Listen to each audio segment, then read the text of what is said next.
क्या लगता है यूपी में चुनाव है इसलिए इस तरह के बयानबाजी हो रहा है? ये हिंदू मुस्लिम का दंगा देना चाहते हैं, हिंदू मुस्लिम का रंग देना चाहते हैं इस गतिविधियों के द्वारा, और इसी के कारण मैं आपको बता दूं कि बार इनका कोई हिंदू मुस्लिम एजेंडा नहीं चलेगा। 300 ठीक है, लेकिन राम मंदिर बनाना हो तो चंदा दे दो, चंदा दे दो, चंदा दे दो। है एक बात आप मुझे बताइए कि ये राम के नाम पर चंदा मांग रहे तो कैसी हिंदू हितैषी सरकार? और लोग का आस्था है, लोग चंदा दे रहे तो दिक्कत क्या है आपको? चंदा में भी दिक्कत हो रहा है आपको अरे लोगों की आस्था सुनिए, लोगों की आस्था है तो आप एक बात बताइए ना, लोगों की आस्था थी राम में और अभी भी है और रहेगी। लोगों की आस्था का प्रमाण आप नहीं देंगे है या नहीं है? समझ रहे हैं? लोगों की आस्था योगी के जन्म होने से पहले भी थे, मोदी के जन्म होने से पहले भी थी, है और रहेगी। मतलब राम और सुनिए, राम और कृष्ण का अस्तित्व कोई योगी के और मोदी के साथ शुरू नहीं हुआ, उससे पहले भी राम और कृष्ण का अस्तित्व था, है और रहेगा। ये लोग हिंदू होकर हिंदुओं के लिए नहीं बोल पाते क्योंकि इनके मुंह पर ताले लग जाते हैं। लिख लीजिएगा, पहली बार मोदी सरकार के राज में पहली बार राम को खतरे में बताया गया। उत्तर प्रदेश का ये वही अपराधनाथ ढोंगीनाथ योगी आदित्यनाथ मुख्यमंत्री है जिसने हनुमान जी की जाति बताई, कभी उनको दलित बताया तो कभी उन्हें आदिवासी बताया। अरे जिनको अपनी जाति का पता नहीं वो हनुमान जी की जाति बताएंगे, हमारे भगवान की जाति बताएंगे।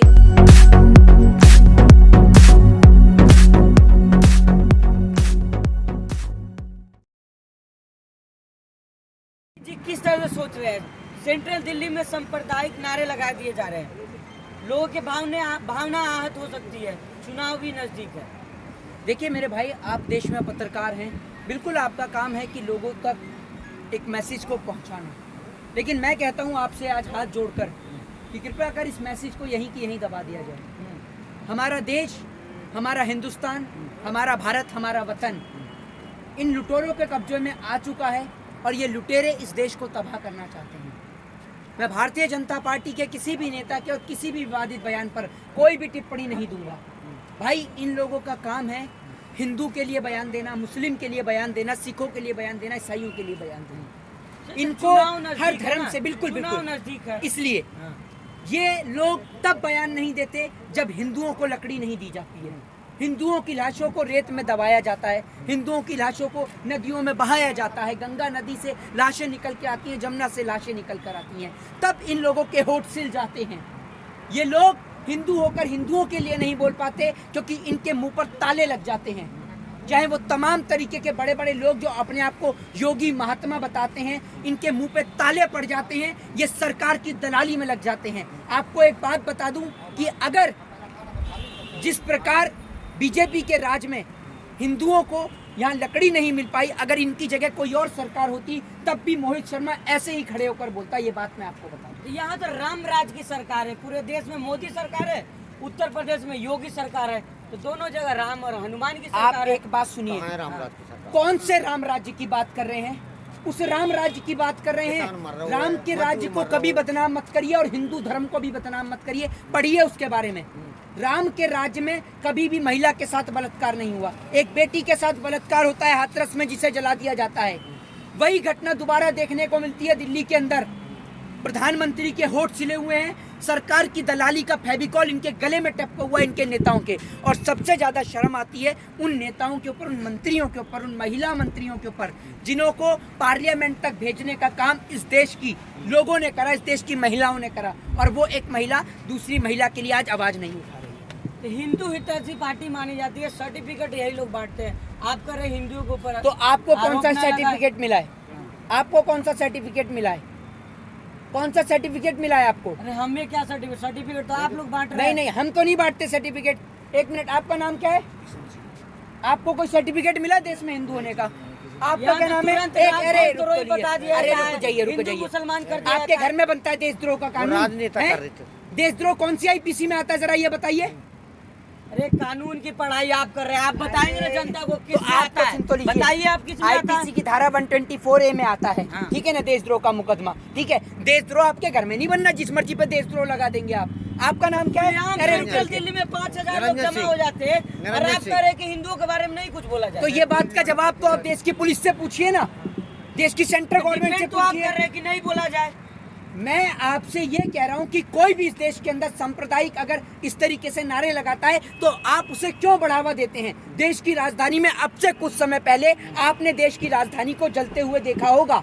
तो आप क्या चाहते हैं, दोबारा इस देश के अंदर रंगमंच दिया जाए हिंदू और मुस्लिम का? बताइए। तो मंच कौन दिया? 5000 लोग इकट्ठा हुए, कैसे इकट्ठा हो गए? ये बात आप सेंट्रल गवर्नमेंट से पूछिए, देश की सरकार से पूछिए कि कैसे एक जगह पे 5000 लोग इकट्ठे हो जाते हैं। जब किसान को जाना हो जंतर मंतर पे तो किसान की बस की चेकिंग होती है, किसान को रोका जाता है और 250 से ज्यादा लोगों की परमिशन नहीं होती है, और आप कहते हैं वहाँ 5000 लोग पहुंचे। पहुंचे हैं वहाँ 5 तो पूछिए ना आप सरकार से सवाल, क्या पूछिए लगता क्यों गिरफ्तारी नहीं करी सरकार ने? क्या लगता है यूपी में चुनाव है इसलिए इस तरह के बिल्कुल। बयानबाजी हो रहा है? ये हिंदू मुस्लिम का दंगा देना चाहते हैं, हिंदू मुस्लिम का रंग देना चाहते हैं इस गतिविधियों के द्वारा, और इसी के कारण मैं आपको बता दूं अब की बार इनका कोई हिंदू मुस्लिम एजेंडा नहीं चलेगा। 300 पार फिर कैसे नारा लगा? 300 पार नहीं, अब की बार उत्तर प्रदेश से बाहर कोई 300 पार नहीं। काहे की 300 पार? विकास की गंगा बह रही है, आप कैसी बात कर रहे हैं? विकास की गंगा में आप जैसे पत्रकार डूब चुके हैं, समझ रहे हैं? आपको मोदी जी के विकास की गंगा ही दिखती है, बाकी सवाल आपको बातें बस पत्रकारों से करना है। पत्रकारी तो सब कर रहे हैं उल्टा सीधा। आप ही तो सारा कर रहे हैं। प्रधानमंत्री बनाने वाले तो आप ही हैं, मोदी वोट जैसे आपकी है, ये कौन किया? 1975 में कौन चाय किया? बेचने जनता वाले आप है ना? तो आप वोट जनता में आपने नहीं किया आते, ना? आप हिंदुस्तान में नहीं आते, आप जनता में नहीं आते। अब थोड़ी देंगे वोट मोदी की को, नहीं होगी जिम्मेदारी को पत्रकार लेगा, किसे वोट करेगा तो आपका फैसला है ना। अरे आप ही तो ईवीएम दिखा से रहे वोट थे, ले रहे थे। आप ही तो दिखा रहे थे मोदी जी का मैनिफेस्टो लगातार न्यूज चैनल पे। बताइए ना क्या हूँ कर रहे हैं, आपने नहीं दिखाया।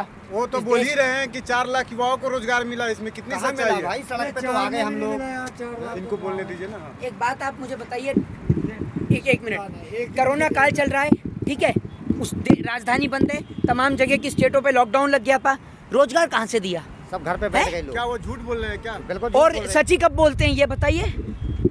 भाला फेंकने में आप एक बार को नीरज चोपड़ा को नंबर 1 बता सकते हैं, लेकिन लंबी लंबी फेंकने में मोदी जी से आगे कोई नहीं है, ये बता आप भी दूं। डाटा पे बात करते हैं। हाँ। योगी आदित्यनाथ डाटा पे ही बात कर रहे हैं, वो तो लिस्ट दे रहे हैं कि यहाँ विकास की गंगा बह रही है। हमने नंबर 1 बनाया उत्तर प्रदेश को, तो किसकी बात मानिएगा? हाँ तो बिल्कुल, मैंने कब मना करा? हाँ। मैंने मना करा है?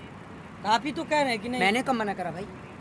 ये तो जनता बताएगी। मैंने कब मना करा है? नंबर 1 है उत्तर प्रदेश, अपराध के मामले में नंबर 1 था, है और रहेगा जब तक योगी जी हैं, जब तक योगी जी हैं। अच्छा, एनसीआरबी की रिपोर्ट उठाकर देखिए, पढ़ते नहीं होंगे आप, योगी पढ़ जी चले लीजिए, जाएंगे मतलब वो भी मामला पढ़ने का solve काम हो मेरा है। जाएगा क्या? हाँ, मतलब योगी जी चले जाएंगे हाँ, सब योगी ठीक मोदी हो बीजेपी जाएगा। हटाओ, कोई देश विकल्प बचाओ। है योगी जी का आपके पास? बीजेपी हटाओ, देश बचाओ, हाँ। ये देश का एजेंडा है।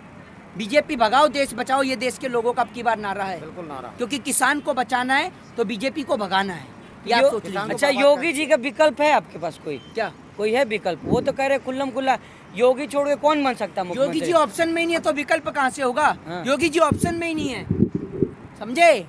4 ऑप्शन आते हैं ना, तो 4 ऑप्शन में योगी जी का नाम ही कौन नहीं है? है। 3 ऑप्शन में कौन है? 3 ऑप्शन में जो भी होगा, जो जिसको देश की जनता सामने बहुमत दिखाई देगी देगा वो वो तो। चुनेगा, वो आपको पता चल जाएगा अपने आप। भाजपा के नाम से योगी वो तो मोदी के कह रहे नाम हैं से कि हमने कहा था कि राम मंदिर बनवाएंगे, रामलला हम आएंगे, मंदिर वही बनाएंगे। तो उससे किसान को क्या मिला? आपने देखा राम मंदिर के नाम पे इन्होंने कितना करोड़ों रुपए का चंदा खा गए, भगवान राम को नहीं छोड़ा 2 करोड़ है? की जमीन 18 करोड़ में बेची। इनको नई संसद बनानी हो तो इनके पास फंड है, कोई दिक्कत नहीं है। मोदी जी की विदेश यात्रा करानी हो तो इनके पास फंड है, ठीक है, लेकिन राम मंदिर बनाना हो तो चंदा दे दो, चंदा दे दो, चंदा दे दो, है? एक बात आप मुझे बताइए कि ये राम के नाम पर चंदा मांग रहे हैं तो कैसी हिंदू हितैषी सरकार? तो राम लोग का मंदिर आस्था नहीं- है, लोग चंदा दे रहे तो दिक्कत क्या है आपको? चंदा में भी दिक्कत हो रहा है आपको? आपको एक आप कह रहे बात, कि अरे चंदा- लोगों की आस्था सुनिए, हाँ। लोगों की आस्था है तो आप एक बात बताइए ना, लोगों की आस्था थी राम में और अभी भी है और रहेगी। लोगों की आस्था का प्रमाण आप नहीं देंगे है या नहीं है, समझ रहे हैं? लोगों की आस्था योगी के जन्म होने से पहले भी थे, मोदी के जन्म होने से पहले भी थी, है और रहेगी। मतलब राम वो- और सुनिए, हाँ। राम और कृष्ण का अस्तित्व कोई योगी के और मोदी के साथ शुरू नहीं हुआ, उससे पहले भी राम और कृष्ण का अस्तित्व था, है और रहेगा, समझ रहे हैं? मतलब आप लोगों ये को बस चुनाव विरोध आते करना है। ही- अरे राम सुनिए, मंदिर का उन्होंने अरे वादा सुनिए, किया था, काय का वादा निभाया, सुनिए, तो अब भी अरे दिक्कत हो रहा है सुनिए, आपको। सुनिए, राम मंदिर के आप वादे की बात करते वादा हैं, तो पहली करके बार पानी को कहा था। देश के इतिहास में लिख लीजिएगा, पहली बार मोदी सरकार के राज में पहली बार राम को खतरे में बताया गया। उत्तर प्रदेश का ये वही अपराधनाथ ढोंगीनाथ योगी आदित्यनाथ मुख्यमंत्री है जिसने हनुमान जी की जाति बताई, कभी उनको दलित बताया तो कभी उन्हें आदिवासी बताया। अरे जिनको अपनी जाति का अता पता नहीं वो हनुमान जी की जाति बताएंगे, हमारे भगवान की जाति बताएंगे। अरे ये लोग देश में सांप्रदायिक दंगे भड़काने वाले योगी लोग है हैं। वो, आप कह रहे जात पात उनको नहीं पता है। बीजेपी आज जो वहाँ पर बयान दिया गया, आपने देखा मुस्लिम को लेकर या किसी को भी लेकर, बीजेपी अगर इतनी बड़ी हिंदू हितैषी पार्टी है तो आज ही अपनी पार्टी से सब मुस्लिम लीडर को निकाल के दिखाए, बताइए, है दम? मतलब वो सेकुलर पार्टी हो तो वो कह रहे हैं कि आप अरे सेकुलर मतलब वो पार्टी- निकाल दे। सुन तो लीजिए। मतलब आप फिर आप कहने लगे कोई मुस्लिम नहीं है भाजपा में। आप कह रहे हैं, सुनिए, मुस्लिम नहीं है, शाहनवाज हुसैन कौन है? नहीं तो आप ही कहने लगे ना, कल हो के आप चिल्लाने लगे कि मुसलमानों को निकाल अरे दिया जा रहा है। सुन तो लीजिए, मेरी बात तो सुन लीजिए। मुसलमानों को निकालने की या हिंदुओं को निकालने की या सिखों को ईसाइयों को निकालने की किसी की औकात नहीं है। मेरे कहने का अर्थ ये है कि आप अपने काम के लिए किसी को भी, इनका वो वाला हिसाब है कि मुसीबत के समय में गधे को भी बाप बना लेते हैं, ये हिसाब है इनका। एक बात आप मुझे बताइए, इनकी पार्टी में जो आ जाए वो हिंदू कहलाता है और जो इनकी पार्टी में ना आए वो मुस्लिम कहलाता है, हैं? एक बात आप मुझे बताइए, हम बीजेपी का समर्थन नहीं करते, सपोर्ट नहीं करते, तो हम मुस्लिम हैं। बीजेपी हमें सर्टिफिकेट मोहित देगी। शर्मा है आप तो, नहीं, मुस्लिम कहाँ बीजेपी, से? अरे मेरी बात सुनिए, हाँ। मैं मोहित शर्मा से पहले भारत देश का नागरिक हूँ, भारतीय हूँ और I proud to be Indian. मुझे गर्व है अपने आप को भारतीय कहते हो, आपको शर्म आती होगी। नहीं, सबको मुझे नहीं गर्व है, आती। सबको भारतीय होने पर गर्व है। तो कैसी आप क्यों बात कर कहते रहे हैं हैं? तो आप क्यों कहते हैं कि देश के अंदर हिंदू राज है, मुस्लिम राज है, सिख राज है, ईसाई राज है? हमने कब कहा? देश आप में ही कहते हैं देश में भारतीय राज है। देश आप में ही कहते हैं ना कि योगी हिंदू- मोदी अरे, राज में हिंदुओं का राज है। आप ही कहते हैं बार बार। अरे मैंने नहीं कहा, एक बार भी हाँ। देख लीजिए, आप अपने मुंह से मत बनाइए जो मर्जी बात। हिंदुस्तान में रह रहे हैं, ठीक है, तो हिंदुस्तानियों का और भारतीयों का राज है और किसी का राज नहीं है।